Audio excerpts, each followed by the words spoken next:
Dakota Governor Noem back in North Sioux City this afternoon to get an update on recovery efforts. Noem said teams from the Federal Emergency Management Agency will be in the area the next few weeks. We've been in communications with FEMA the entire time. The date that they've given us that they will actually be here is July 12th because we need to continue to assess our damages. So I would encourage everybody to continue to go to sd.gov, get the individual assistance form and fill it out if you've had personal losses.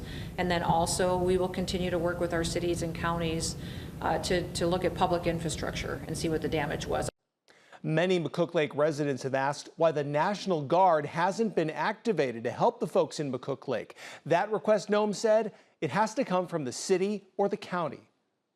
There hasn't been a request made, but I think that's because in discussions there hasn't been a knowledge of what the National Guard would do. They need to be utilized in a way that is responsive to community needs, and that's always something that could be available if we identify what that mission would be, but that hasn't been requested yet.